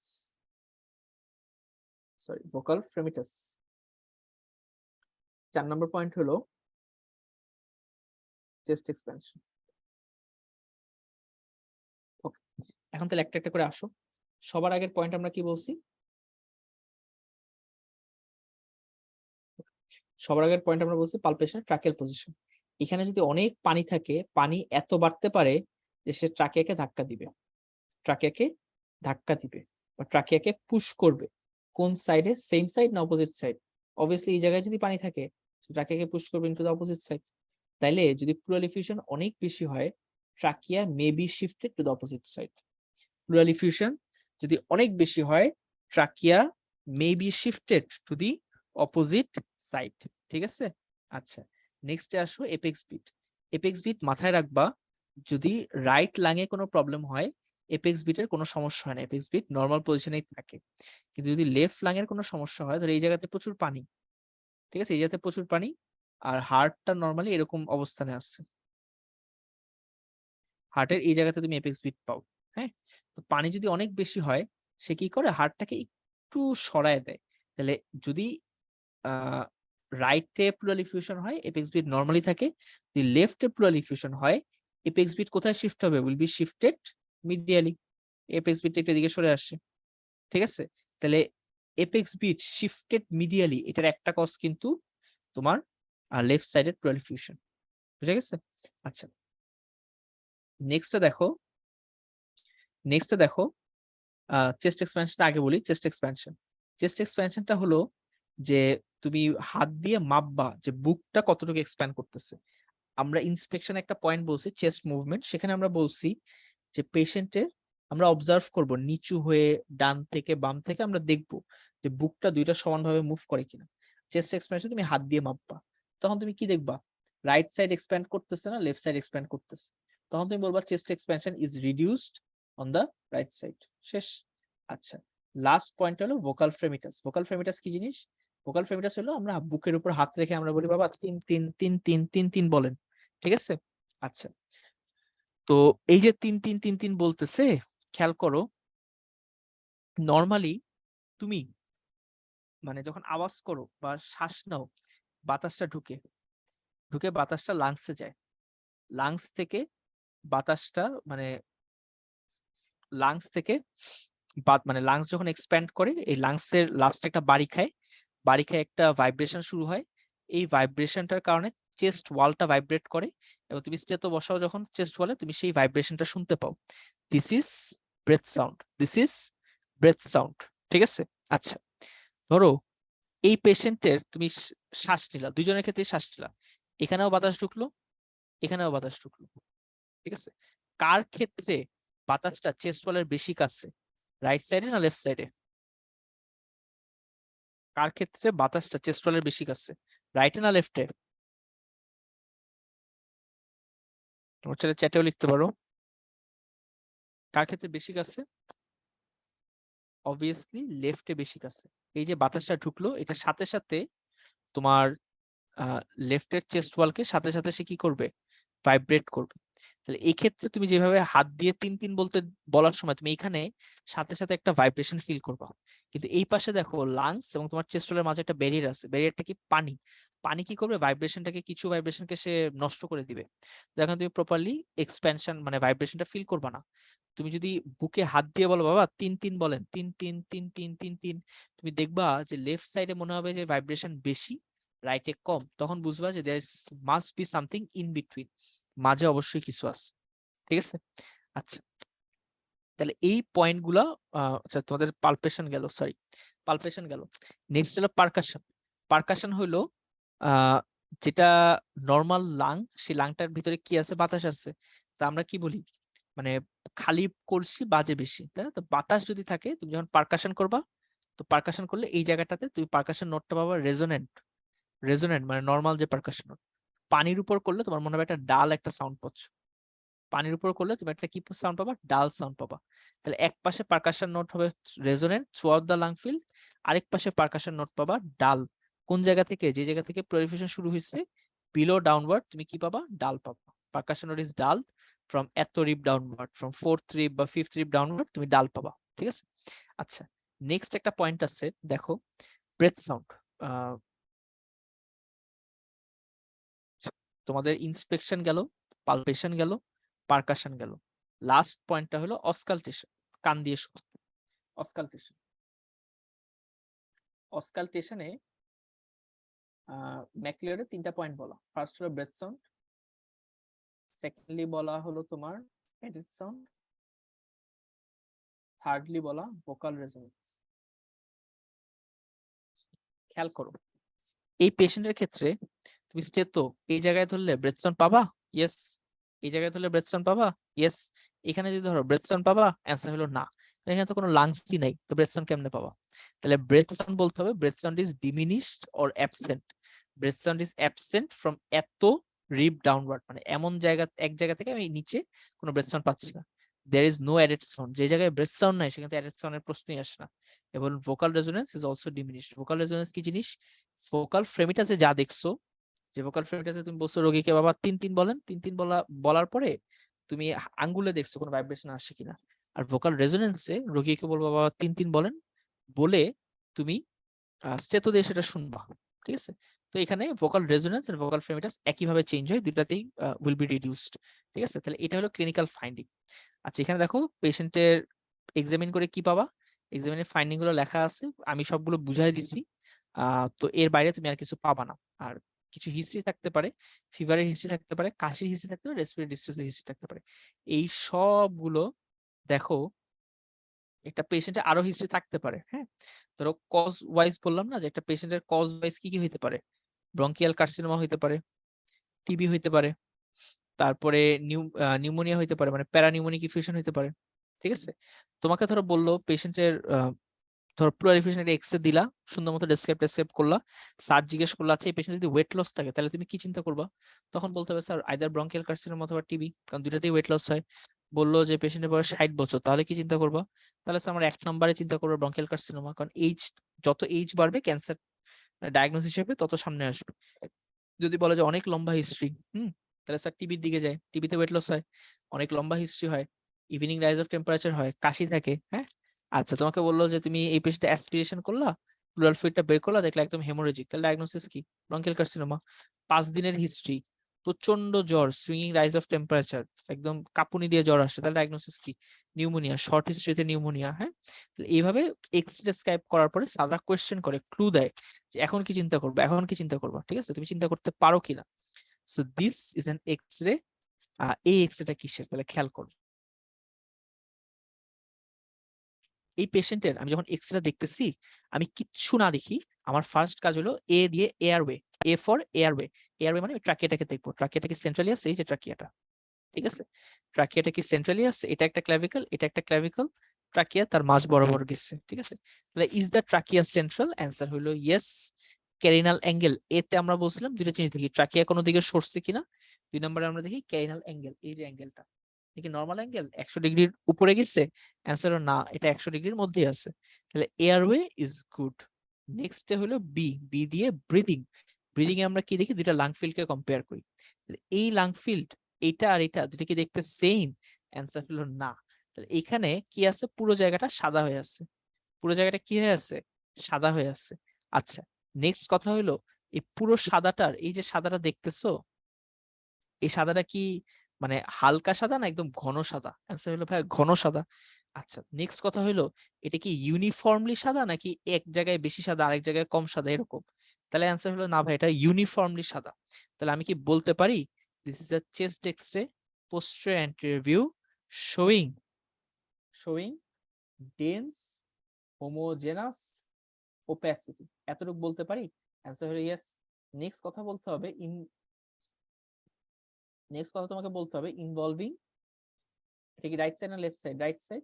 রাইট লাংয়ের কোন কোন জোন, আপার জোন, মিডল জোন না lower zone? Right, middle and lower zones, ঠিক আছে। আচ্ছা, তারপরে আমাকে বলতে হবে ট্রাকিয়ার অবস্থা কি। Trachea is central in position, এখানে ট্রাকিয়া আমার মনে হচ্ছে সেন্ট্রাল, ঠিক আছে। তারপরে আমাকে বলতে হবে প্লুরাল ইফিউশন তুমি ডায়াগনোসিস করবা কিভাবে? আমরা বেসিক্যালি দুইটা অ্যাঙ্গেল দেখি, কি কি অ্যাঙ্গেল দেখো, এটা তো চেস্ট ওয়াল আর এটা ডায়াফ্রাম।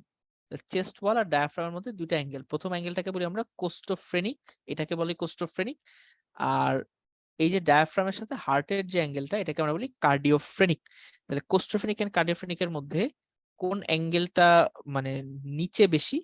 এটা নিচে বেশি, কোস্টোফ্রেনিক অ্যাঙ্গেলটা নিচে বেশি। তুমি যদি কারো এখানে পানি ছেড়ে দাও, সবার আগে এই জায়গাতে জমবে, ঠিক আছে। দেন আস্তে আস্তে আরো বাড়াইতে থাকলে এটাতেও জমবে, কার্ডিওফ্রেনিকে জমবে, হ্যাঁ। আচ্ছা, তাহলে কোস্টোফ্রেনিক এন্ড কার্ডিওফ্রেনিক অ্যাঙ্গেল, রাইট। আচ্ছা, তাহলে খেয়াল করো, প্লুরাল ইফিউশন যখন হয়, পানি যখন জমে, সবার আগে এই অ্যাঙ্গেলটা চলে যায়, তারপরে এই অ্যাঙ্গেলটা চলে যায়। তাহলে অ্যাঙ্গেল গুলো যে অবলিটারেটেড, এটা বলা মানে তুমি বুঝাই দিচ্ছ যে তুমি প্লুরাল ইফিউশন ডিল করতেছো। তাহলে both the costophrenic and cardio cardiophrenic angles are obliterated, মানে অ্যাঙ্গেল গুলো লস্ট, অ্যাঙ্গেল গুলো লস্ট। আচ্ছা, আবার একটা জিনিস দেখো, এই যে ডেন্স হোমোজেনাস ওপ্যাসিটি, এটার যে আপার বর্ডার, এই আপার বর্ডারটা একটু কার্ভ কার্ভ কার্ভ মনে হচ্ছে না? কার্ভি লিনিয়ার মনে হচ্ছে না? যে একটু কার্ভ কার্ভ আছে? অ্যান্সার হলো ইয়েস। উপরের অংশটা এটা কি কনভেক্স না কনকেভ? উপরের অংশটা কনকেভ, ঠিক আছে, কনকেভ, হ্যাঁ।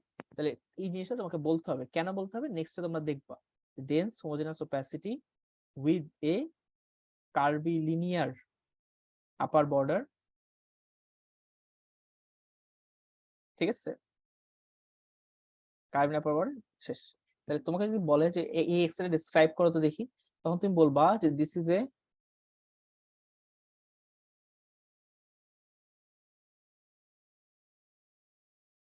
দেখো তোমার এটার description, this is chest X-ray posterior anterior view showing dense homogeneous opacity with a curvilinear upper border involving right, middle and lower zones, trachea central, both the cardiophrenic and costophenic angles are obliterated, ঠিক আছে।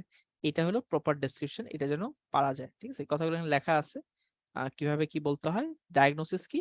Next diagnosis হলো right sided pleural effusion, ঠিক আছে। এখানে কখনোই ডিজিজের নাম বলবো না, কারণ রেডিওলজিক্যাল ডায়াগনোসিস ইজ ডিফারেন্ট, ঠিক আছে। এই জায়গাটা খেয়াল করো তো, এখানে তুমি কি বলবা? কেউ চাইলে আমাকে ইয়েতে চ্যাটে লিখতে পারো, এটাকে কি বলবা? ডায়াগনোসিস।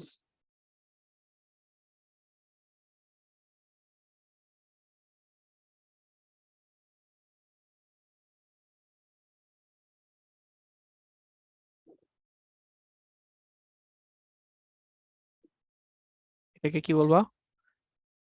আচ্ছা, এখানে দেখো, এটা this is nothing but a pleural effusion. এটা প্লুরাল ইফিউশন, কিন্তু খেয়াল করো এখানে আপার বর্ডারটা কি কার্ভিলিনিয়ার? অ্যান্সার হলো না। তাহলে এখানে কিন্তু আপার বর্ডারটা হরাইজন্টাল। এখানে আপার বর্ডারটা কিরকম? হরাইজন্টাল। এখানে এই এক্সরে যদি তুমি ডিসক্রাইব করো, এটা ফাইনাল প্রফিট দিতে পারে, হ্যাঁ, বা দেয়ও even. Is a chest X-ray posterior interview showing dense homogeneous opacity with a horizontal upper border involving right, middle, and lower zones. Trachea central in position. Both the costophrenic and cardiophrenic angles are obturated on the right side. ঠিক আছে? তাহলে কথা, এটা diagnosis কি? কেউ বলতে পারবা চ্যাটে? Diagnosis নিয়ে চিন্তা করতে থাকো, আমি আরেকটু কিছু জিনিস দেখাই। আচ্ছা, নেক্সট এই কোশ্চেনটা করা হয় যে তুমি যে এক্সরে বললা, এর প্লুরাল ইফিউশন বললা, প্লুরাল ইফিউশন আমরা ড্র করি করতে থাকি, অ্যাসপিরেট করি করতে থাকি, ঠিক আছে?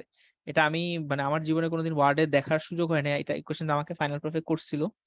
তো ইয়েতে লেখা ছিল, তোমাদের অ্যানাটমির বইগুলোতে লেখা ছিল যে মিড এক্সিলারি লাইনে, ঠিক আছে? তাই আমি উত্তর দিচ্ছিলাম স্যার মিড এক্সিলারি লাইনে। আমাদের সময় কোভিড ছিল, তো আমরা এভাবে দেখার সুযোগও পাইনি আর কি। তো ইন্টারনেটে এটা আমার করার সুযোগ হয়েছে যে posterior scapular line, posterior scapular line, just এতটুকু বলতে পারলে স্যাররা খুশি হয়ে যায়। স্ক্যাপুলা হলো 7th ইন্টারকোস্টাল স্পেস, তার জাস্ট নিচে 9 অথবা 10 ইন্টারকোস্টাল স্পেস থেকে আমরা ড্র করি। পেশেন্ট তখন এক্সপিরেশন নেয়, তো লাংসটা ছোট হয়, তখন আমরা ড্র করি, ঠিক আছে? যেটা আমি আমার ছবি ইন্টারনেটে করতেছিলাম। তাহলে প্লুরাল ইফিউশন ড্র করি থেকে in the posterior scapular line, পিছন থেকে, ঠিক আছে? আচ্ছা, এই যে প্লুরাল ইফিউশন ড্র করতেছো, এই ড্র করার কারণে একটা কমপ্লিকেশন হয়। কি কমপ্লিকেশন? এই ড্র করার সময় এখানে বাতাস ঢুকতে পারে, ড্র করার সময় এখানে বাতাস ঢুকতে পারে, ঠিক আছে? যদি বাতাস ঢুকলে সেটাকে কি বলি? নিউমোথোরাক্স। তাহলে এটা কি শুধু নিউমোথোরাক্স? অ্যান্সার হলো না।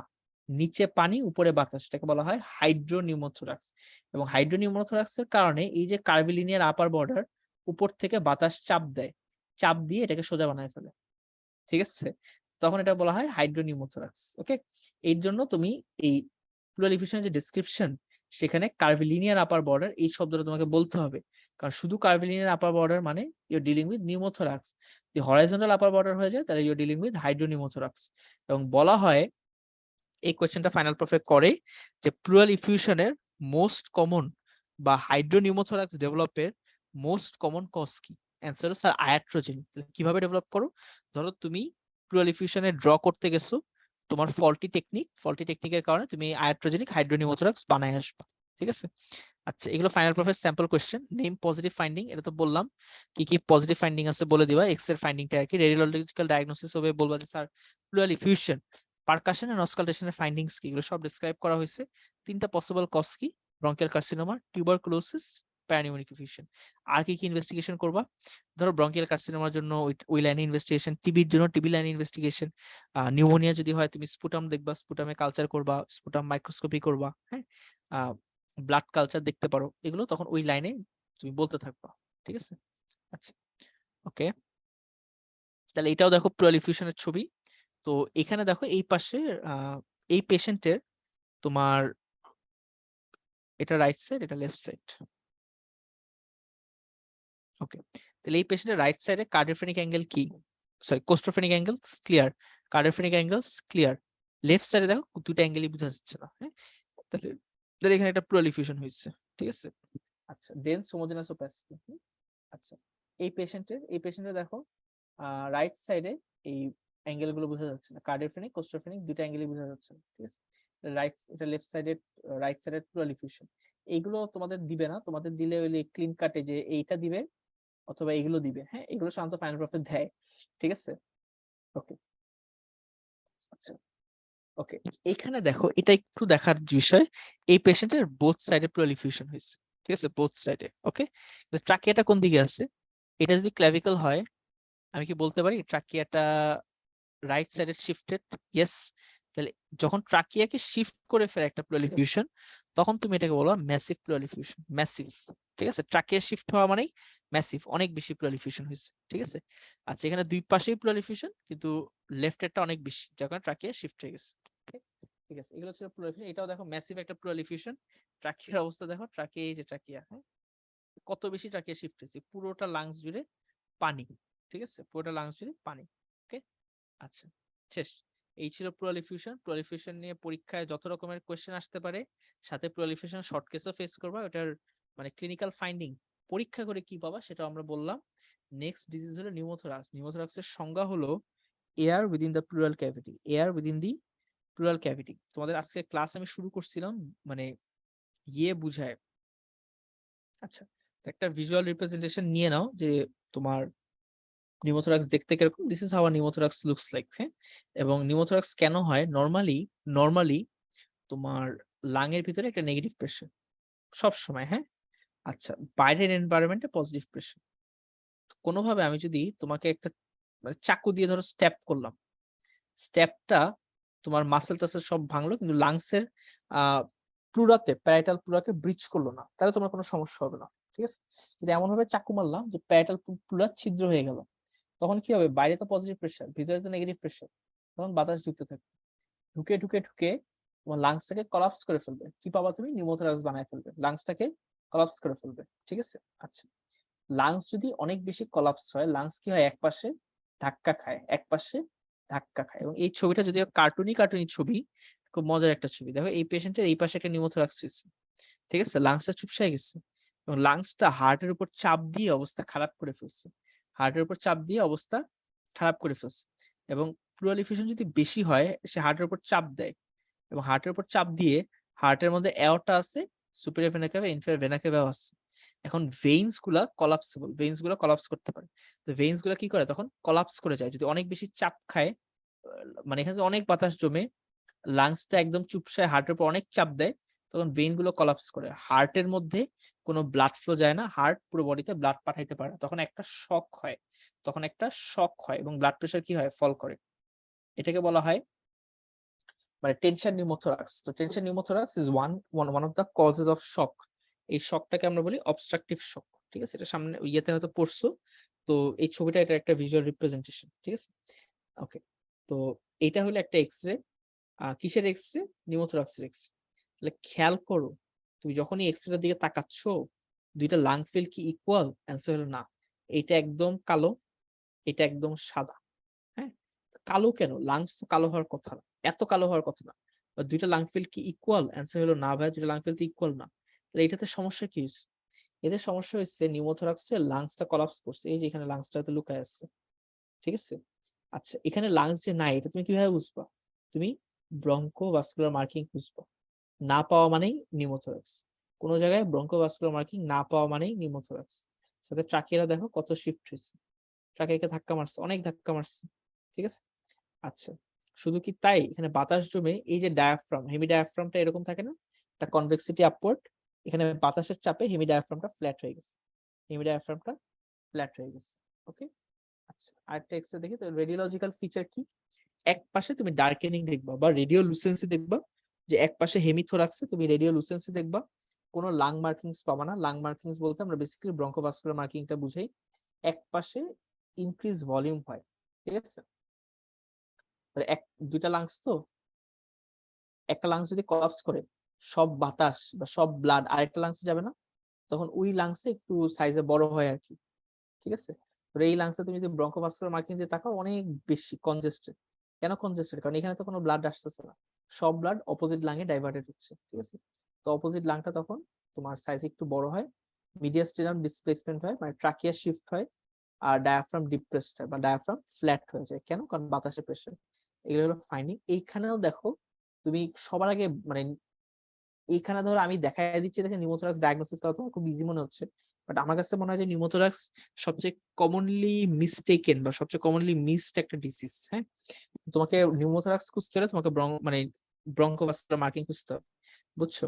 আচ্ছা, এই পাশে দুটো লাং ফিলের দিকে যদি তুমি তাকাও, দেখো এখানে লাং এর মধ্যে ব্রঙ্কোভাস্কুলার মার্কিং আছে, এই পুরো লাং এ ব্রঙ্কোভাস্কুলার মার্কিং নাই। তাহলে এই পাশে কি হয়েছে? নিউমোথোরাক্স হয়েছে। আচ্ছা, ট্রাকিয়া কোন অবস্থানে আছে? ট্রাকিয়া এখানে ক্লিয়ারলি বোঝা যাচ্ছে না। এখানে হার্টটা দেখো, হার্টটা শিফট হয়ে গেছে। তাহলে হার্ট শিফট হওয়া মানে মিডিয়াস্টিনাম কি হয়েছে? একপাশে সরে গেছে এবং মিডিয়াস্টিনাম যখন শিফটিং হয় তখন আমরা এই নিউমোথরাক্সকে আলাদা একটা নাম দেই। এটাকে আমরা বলি আমরা টেনশন নিউমোথরাক্স। ঠিক আছে? আচ্ছা। তাহলে এই পেশেন্টটা দেখো তোমাকে ফাইনাল ভাবে এরকম একটা এক্স-রে দিবে। তুমি চোখে খালি চোখে তোমার দেখে মনে হবে ভাইয়া মোটামুটি তো নরমালি। ঠিক আছে? মোটামুটি তো নরমাল এক্স। তাহলে ডিফারেন্স কোথায়? ডিফারেন্স হলো এই পাশে দেখো ব্রঙ্কোভাস্কুলার মার্কিং ক্লিয়ারলি ভিজিবল। এই পাশে there is no bronchovascular marking. ভালো করে খুঁজবা। ধর এখানে মনে হচ্ছে ভাই সাদা, সাদা দাগ আছে কিছু। বাট দাগ থাকলেই হবে না। এই দাগটাকে মিলায়ে তোমার হাইলাম পর্যন্ত নিতে হবে। ঠিক আছে? যে হাইলাম পর্যন্ত এটার কন্টিনিউয়েশন মানে শাখা-প্রশাখা ছড়াইছে কিনা সেটা তোমাকে নিতে হবে। যদি নিতে না পারো, this is not bronchovascular marking. ওকে? আচ্ছা। তাহলে এই পেশেন্টে দেখো ২ টা লাং ফিল্ড এর মধ্যে বিগ একটা ডিফারেন্স আছে। এক পাশটা রিলেটিভলি হাইপারলুসেন্ট, এইটা হলো নরমাল। এই পাশে কোনো ব্রঙ্কোভাস্কুলার মার্কিং নাই। এই পাশে কি নাই? কোনো ব্রঙ্কোভাস্কুলার মার্কিং নাই এবং ডায়াফ্রামটাও দেখতে ফ্ল্যাট। ডায়াফ্রামটা দেখতেও ফ্ল্যাট। আর নরমালি তোমরা যত এক্স-রে দেখছো হার্টটা কি দেখতে এরকম হয়? অ্যান্সার হলো না। তাহলে হার্টের উপরে এই জায়গায় কোনো একটা বেচারা বসে আছে। এটা কি? ওই যে লাংসটা ছিল, লাংসটা চুপসায় ছোট হয়ে এই জায়গাতে বসে আছে। তাহলে এটাকে আমরা বলি কলাপস লাং মার্জিন। কি বলি? Collapse lung margin. ঠিক আছে? আচ্ছা। ট্রাকিয়া কি নরমাল পজিশনে আছে? না ট্রাকিয়াটা শিফট হইছে। এখানে ট্রাকিয়াটাও দেখো, ট্রাকিয়াটা হয়তো ক্লিয়ারলি বোঝা যাচ্ছে না। ট্রাকিয়াটা এই জায়গায়, হ্যাঁ? এই যে ট্রাকিয়া। ট্রাকিয়াটাও কিছুটা হলে শিফট হইছে। ঠিক আছে? এটার ডেসক্রিপশনটা কি? এটার ডেসক্রিপশন হলো hyperlucent lung field on the left side devoid of bronchovascular marking. এই ব্রঙ্কোভাস্কুলার মার্কিংটা তোমাকে বলতেই হবে। এটা না বললে নিউমোথোরাক্সের ডায়াগনোসিস হয়ই না। সাথে কোলাপস লাং মার্জিন পাচ্ছ, ট্রাকিয়া এন্ড মিডিস্টাম শিফটিং পাচ্ছ। Diagnosis left sided pneumothorax. ঠিক আছে? নিউমোথোরাক্স ডায়াগনোসিস করার মেইন ট্রিক হলো সত্যি কথা বলতে তোমার ব্রঙ্কোভাস্কুলার মার্কিং। ব্রঙ্কোভাস্কুলার মার্কিং যদি না দেখো তুমি বলতে পারবা না। ঠিক আছে? আচ্ছা, এই পেশেন্টেরও যদি আমি বলি যে ভাইয়া এই পেশেন্টের আমি এক্সামিনেশন করে কি পাবো? সবার আগে ইন্সপেকশন। ইন্সপেকশনের ফার্স্ট পয়েন্ট বলছি রেসপিরেটরি রেট। তাহলে রেসপিরেটরি রেট এখানে তো একটা লাংস চুপসায় আছে, লাংস কাজ করতেছে না। রেসপিরেটরি রেট কি হবে? অনেক বেশি। কারণ মানে বডি কম্পেনসেট করার জন্য রেটটা বাড়ায় দিবে। ২ নাম্বার যদি বলি চেস্ট মুভমেন্ট, চেস্ট মুভমেন্ট কি সমান? এই পাশে তো লাং এক্সপ্যান্ড করতে পারতেছে না। Chest movement is asymmetrical and is restricted on the left side. তাহলে ইন্সপেকশন শেষ। যে রেসপিরেটরি রেট বেশি আর chest movement asymmetrical, restricted on the left side. Next আছে পালপেশন। পালপেশনের ফার্স্টে বলি ট্রাকিয়া। ট্রাকিয়া তো deviated. Trachea deviated to the right side. Apex beat normally heart আর এপেক্স বিট হার্ট হইতে এরকম। নরমাল এপেক্স বিট হইতে এই জায়গায়। কিন্তু এখানে এপেক্স বিট শিফটেড হয়ে যাবে, শিফটেড মিডিয়ালি। ঠিক আছে? তো trachea is shifted to the right side, apex beat is shifted medially. Chest expansion যদি দেখতে চাও, chest expansion is restricted on the left side. আর লাস্ট পয়েন্টটা বলছি আমরা vocal fremitus. Vocal fremitus reduced হবে। লাংস তো চুপসায় আছে, তুমি লাংসের থেকে এই চেস্ট ওয়ালের দূরত্ব কি অনেক বেশি। এখানে তো পুরোটাই চেস্ট ওয়াল, মানে চেস্ট ওয়ালের সাথে লাংসের দূরত্ব একদম কাছাকাছি। ঠিক আছে? লাংস শেষ হয় চেস্ট ওয়াল শুরু হয়। আর এখানে লাংস এখানে শেষ হইলো, চেস্ট ওয়াল অনেক দূরে। তাহলে বাতাসটা মানে তোমার যে সাউন্ডটা তৈরি হবে অনেক লম্বা দূরত্ব অতিক্রম করতে হয়, সাউন্ডটার ইন্টেন্সিটি কমে যায়, ভোকাল ফ্রেমিটাস রিডিউস। আচ্ছা, নেক্সট আসে পারকাশন। পারকাশন আমরা বলছি এই পেশেন্টের যতটা বাতাস আসছে সেই তুলনায় এই পেশেন্টের পুরো চেস্ট ওয়াল জুড়ে কি বাতাস। ঠিক আছে? তাহলে এটা কি খালি না বেশি? আমরা বলছি খালি কলসি কি হয়? বাজে বেশি। তাহলে মনে রাখবা তোমরা পারকাশন নোট একমাত্র এবং একমাত্র নিউমোথোরাক্সে পাবা হাইপার রেজোনেন্ট। মনে হবে বাড়ি দিলেই আহ অনেক বেশি, বাড়ি দিলেই অনেক বেশি মানে পারকাশন হচ্ছে। ঠিক আছে? Percussion note hyper resonant in case of pneumothorax. Auscultation যদি করো এই জায়গাতে কোনো লাংস আছে? অ্যান্সার হলো না। ব্রেথ সাউন্ড ডিমিনিশড অথবা অ্যাবসেন্ট। ঠিক আছে? কোনো অ্যাডেড সাউন্ড পাবা না। এবং ভোকাল রেজোনেন্স যদি দেখতে চাও, ভোকাল রেজোনেন্স আর ফ্রেমিটাস দুইটাই কি হয়? রিডিউসড হয়। হ্যাঁ, এখানে ক্লিনিক্যাল ফাইন্ডিং লেখা আছে, যা যা বলছি সব। Hyper resonant percussion note important. Breath sound কি হবে? ভোকাল রেজোনেন্স ডিক্রিজ করবে। যা যা বলে অলরেডি সব বলে ফেলছি। আচ্ছা, এখানে কিছু কোয়েশ্চেন করে যে এই যে টেনশন নিউমোথোরাক্স যদি তুমি দেখো একটা পেশেন্টের, টেনশন নিউমোথোরাক্স, হ্যাঁ, টেনশন নিউমোথোরাক্স কিভাবে বুঝবা? যে পেশেন্টের খুবই মানে খারাপ হয়ে গেছে, খুবই শর্টনেস অফ ব্রেথ, সাইনোসিস থাকতে পারে, পেশেন্টের বিপি কম। ঠিক আছে? তুমি ইমিডিয়েটলি একটা নিডল ইনসার্ট করবা সেকেন্ড ইন্টারকোস্টাল স্পেসে। করে ইমিডিয়েটলি টেনশনটা রিলিফ করবা। তারপরে তুমি ইন্টারকোস্টাল টিউব ড্রেনেজ করবা, ওয়াটার সিল ড্রেনেজ, এটা করে পেশেন্টকে ডেফিনিটিভ ম্যানেজমেন্ট করবা। এটা সার্জারির জিনিস, এটা মেডিসিনের স্যাররা এত ধরেন না। তোমরা জাস্ট ট্রিটমেন্ট এখানে যেভাবে বলা এতটুকু বললেই হবে। কিছু কজ আছে স্পন্টেনিয়াস নিউমোথোরাক্সের, এগুলো ধরতে পারে। তো লাংসে যদি কোনো প্যাথোলজি হয়, যে প্যাথোলজির কারণে মানে লাংসটা নষ্ট হয়ে যাচ্ছে, তখন এগুলো ওই নিউমোথোরাক্স মানে এগুলো রাপচার করে নিউমোথোরাক্স হইতে পারে। এই ছবিটার দিকে তাকাও, এখানে লাংসের মধ্যে অনেকগুলো বাবল দেখা যাচ্ছে না? তোমরা একটা রোগ পড়ছো অবস্ট্রাকটিভ এয়ারওয়ে ডিজিজ, ঠিক আছে? অবস্ট্রাকটিভ এয়ারওয়ে ডিজিজ, সেটার মধ্যে ছিল সিওপিডি ব্রঙ্কিয়াল অ্যাজমা। সিওপিডি তে এয়ার ট্র্যাপিং হয়, দ্যাট মিন্স লাংসের মধ্যে বেশি বেশি করে বাতাস জমতে থাকে। বাতাস জমতে জমতে কি হয়, লাংস তো ফুলতেছে, ফুলতে ফুলতে লাংয়ের কোন একটা স্পেসিফিক জায়গায় মাসেল মানে কোলাজেন উইক থাকার কারণে ওই জায়গাটা বেশি ফুলে ওঠে, ঠিক আছে? বেশি ফুলে ওঠে। তো বেশি ফোলা অংশকে আমরা বলি ব্লেব। তো এখানে আস্তে আস্তে বাতাস জমতে থাকে। তো যে কোনো একটা জিনিস যদি যখন ফুলতে থাকে একটা সময় সেটা কি করবে, রাপচার করবে না? তো এটা যদি রাপচার করে এখান থেকে বাতাস কি হবে, বের হয়ে প্লুরাল ক্যাভিটিতে জমবে, তখন হঠাৎ করে নিউমোথোরাক্স ডেভেলপ করে। যেসব পেশেন্ট সিওপিডি, তোমাকে যদি পরীক্ষায় কোশ্চেন করে যে একটা সিওপিডির পেশেন্ট হঠাৎ করে দেখলা শ্বাসকষ্ট হয়ে অবস্থা খারাপ হয়ে গেছে, ঠিক আছে, তুমি কি করবা? তখন বলবা স্যার আমি একটু এক্সামিন করে দেখতে চাই। আচ্ছা করলা, কি এক্সামিন করবা? স্যার আমি শুধুমাত্র পারকাশন করবো, পারকাশন করে দেখবো হাইপার রেজোনেন্ট কিনা। ভেরি গুড, পাইলা যে হাইপার রেজোনেন্ট, তখন কি করবা? তখন স্যার যদি বিপিটা দেখবো, যদি টেনশন নিউমোথোরাক্স হয় ইমিডিয়েটলি সেকেন্ড ইন্টারকোস্টাল স্পেসে একটা নিডেল ঢুকাই দিব। আর যদি দেখো যে না, বিপিটা স্টেবল আছে, তাহলে পেশেন্টকে অক্সিজেন দিয়ে তুমি হসপিটালে নিয়ে এসে ইন্টারকোস্টাল টিউব ড্রেনেজ করে দিবা, তোমার কাজ হয়ে যাবে, ঠিক আছে? আচ্ছা, আজকের আমাদের ক্লাস এতটুকুই। আমরা নেক্সট দিন আরো কিছু ডিজিজের ভিতরে ঢুকবো। আজকে ক্লাস রিলেটেড কারো কোনো কোয়েশ্চেন থাকলে বলতে পারো। আর তোমাদেরও থ্যাংক ইউ, মানে প্রথম থেকে শেষ পর্যন্ত মোটামুটি অ্যাটেন্ডেন্স সেম ছিল, ওর জন্য থ্যাঙ্কস। ঠিক আছে, কার কোনো কোয়েশ্চেন আছে বা কোনো ইয়ে থাকলে বলতে পারো, আমরা শেষ করবো নাহলে। ওকে, ঠিক আছে তাহলে, থ্যাংক ইউ সবাইকে। হ্যাঁ, আসসালামু আলাইকুম।